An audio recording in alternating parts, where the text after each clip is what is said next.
Hola y bienvenidos a la historia de Roma. El resultado de la primera guerra samnita había sido ambiguo. Sí, los romanos los aplastaron en la batalla, pero todavía faltaba una conclusión definitiva. Los samnitas se concentraron en consolidar lo que tenían y no presionaron a los romanos.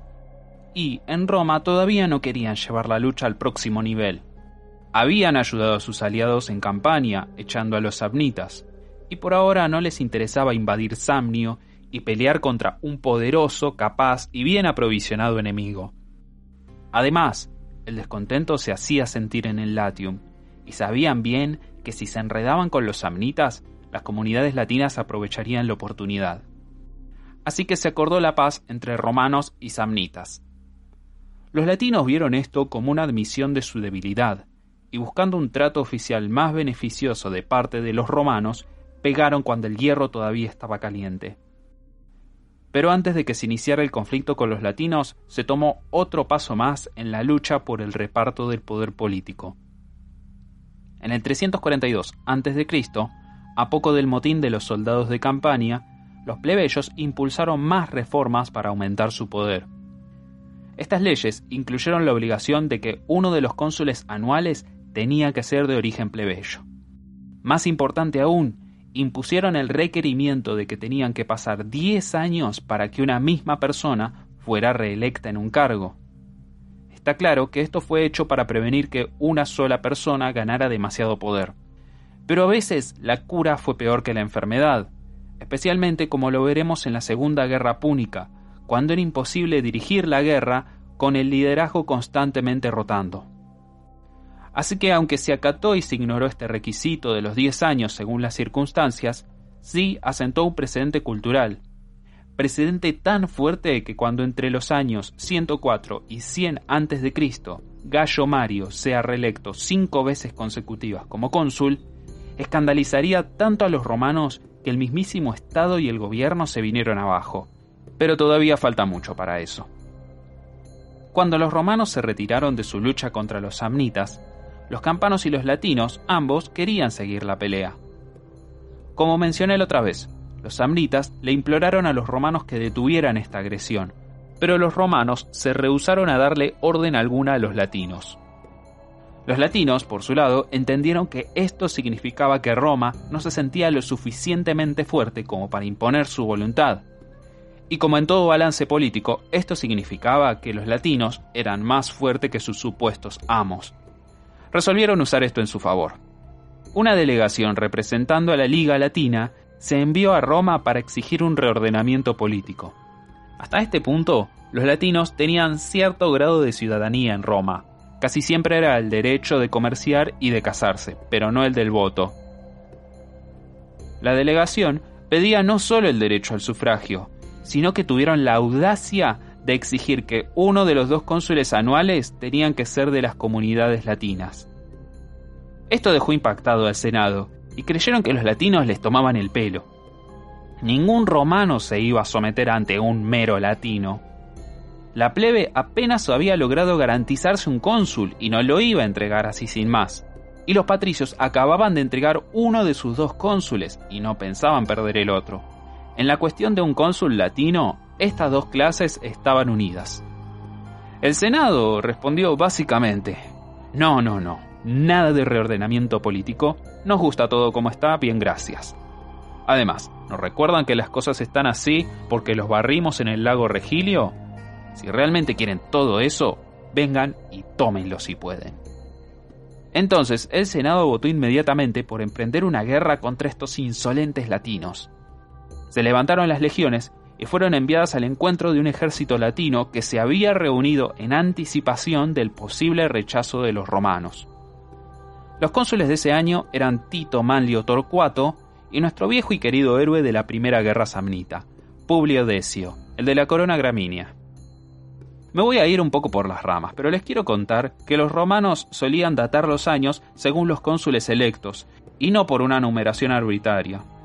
Así que, por ejemplo, las batallas de los samnitas de la otra semana fueron durante el consulado de Corbo y Coso, en vez de decir, no sé, el 167 después de la fundación de la República. o el 406 desde la fundación de la ciudad. Puede parecernos poco práctico, pero los romanos se manejaban bien. Tiempo después, este sistema llevaría a un chiste sobre que en el año del cónsul Julio César, el 59 a.C., no fue durante el consulado de César y Bíbulo, que era su colega, sino durante el consulado de Julio y César. ¿Lo captan? Buen humor romano, ¿no? Bueno, como decía, durante el consulado de Decio y Manlio, el 340 a.C., comenzó la guerra con los latinos. Al principio no se sabía qué resultado iba a tener esta guerra. Habían pasado años desde que los romanos se enfrentaron a un enemigo que los igualara de esa forma. Era casi como pelear contra un espejo. Las fuerzas latinas y romanas eran casi idénticas en números. Usaban las mismas tácticas, hablaban el mismo lenguaje, rezaban a los mismos dioses y en muchos casos hasta se conocían personalmente. No habría sorpresas o tácticas novedosas, solo una lucha cabeza a cabeza entre la infantería, y que el más fuerte o el más suertudo gane. Ambos lo sabían, y esperaban muchas bajas cuando se preparaban para el enfrentamiento. Dos leyendas emergieron de la guerra. Una revelaba cómo los romanos ganaron una lucha que parecía destinada al empate. La segunda habla sobre la necesidad de obedecer a la autoridad de los cónsules como la única forma de mantener la disciplina necesaria para derrotar a sus enemigos. La primera leyenda cuenta que luego de que las legiones construyeran su campamento cerca de las fuerzas latinas y acampaban por la noche, ambos cónsules tuvieron el mismo sueño. En ese sueño, una aparición les reveló que en la próxima batalla, el lado ganador sacrificaría a su comandante o perdería a todos sus hombres. Al despertarse, los dos cónsules confirmaron que habían soñado lo mismo. Pactaron secretamente que cada uno lideraría un flanco del ejército y, si un lado empezaba a perder, el cónsul de ese flanco tenía que ir a la carga contra el enemigo, buscando la muerte y que los dioses les den la victoria. La segunda leyenda cuenta que el cónsul Manlio dijo a su tropa que no atacaran a los latinos hasta dar la orden. Quería que la batalla empezara en el momento y lugar que él eligiera, sin que se desatara una desordenada pelea para la que no estuvieran preparados. Pero Tito, el hijo de Manlio, desobedeció la orden mientras patrullaba con una compañía de caballería. Encontraron un grupo de latinos, y Tito fue desafiado personalmente a un combate singular por uno de ellos. Tito se resistió, ya que tenía sus órdenes, pero los latinos lo llamaron cobarde y toda otra clase de insultos. ¿Qué? ¿Gallina? ¿Me dijiste gallina? A mí nadie me dice gallina. Ahora, bien enojado, Tito aceptó a quien lo había desafiado y lo mató. De vuelta en el campamento con el botín que le arrebató a su enemigo, Tito fue recibido con ovaciones. Pero el ambiente festivo se cortó ante la fría mirada de su padre, que ordenó el arresto de su hijo. Manlio dio un breve discurso donde defendía lo que estaba por hacer.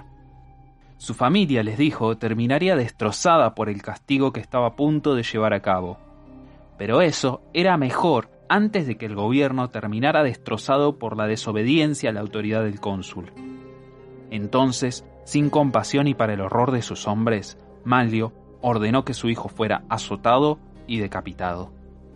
Tito recibió el funeral de un héroe, y a partir de allí, el ejército odió a su comandante, pero para el crédito de Manlio, hizo que sus fuerzas fueran muchísimo más disciplinadas y profesionales. No hay nada de nuevo en estas leyendas, y ambas son reversiones de otras historias. Los que conozcan sobre la antigua Grecia reconocerán el cuento de la visión del rey Leónidas, que decía que Esparta debía perder un rey o perdería la libertad ante los persas, que lo llevó a la batalla suicida en las Termópilas para salvar a su ciudad. Y quienes vienen atentos a este podcast verán que la decisión de Manlio de ejecutar a su hijo sigue de cerca la historia del primer cónsul, Bruto, y sus traicioneros hijos en los primeros días de la República.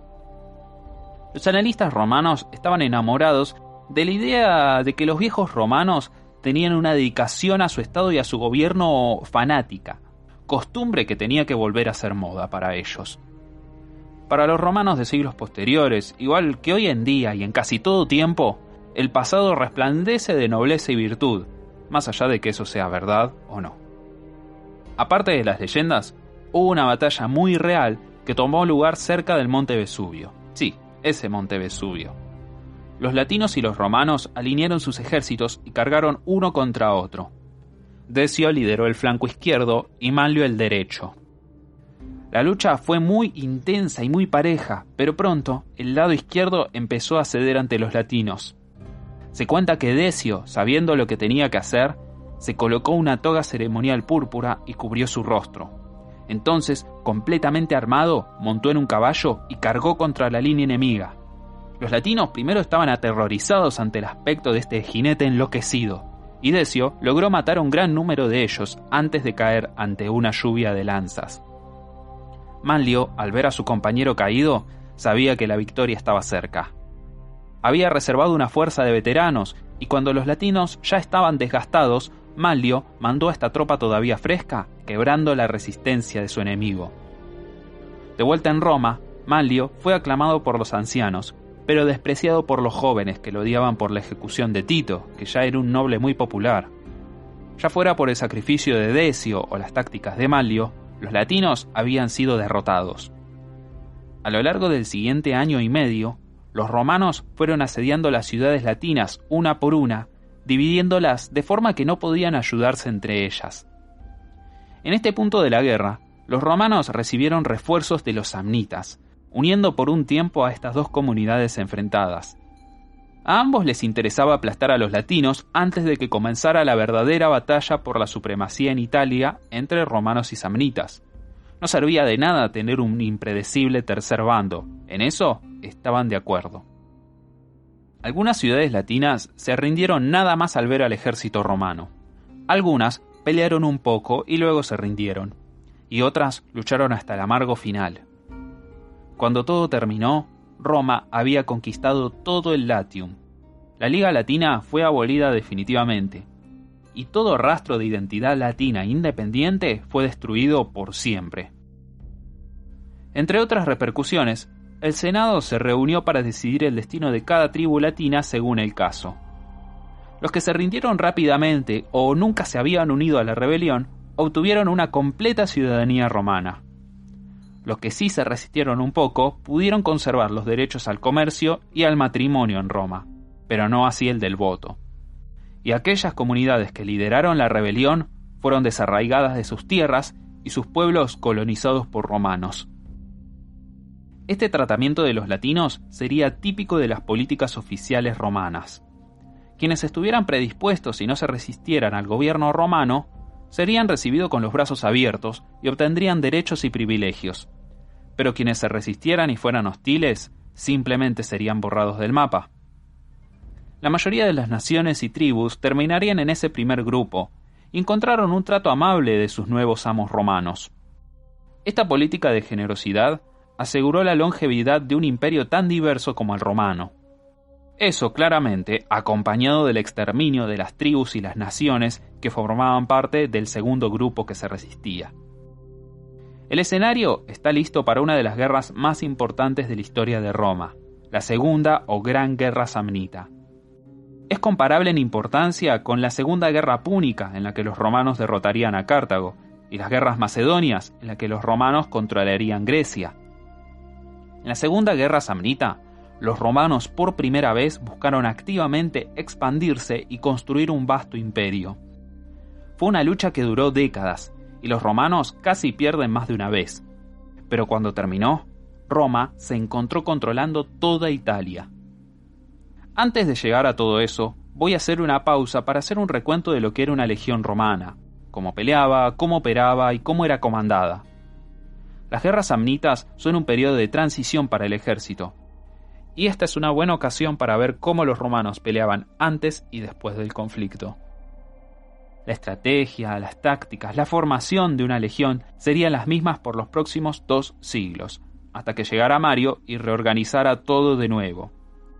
Y quiero que tengamos una imagen clara en mente de cómo eran las cosas a medida que avanzamos, para así visualizar mejor las batallas de esta guerra y de las guerras púnicas.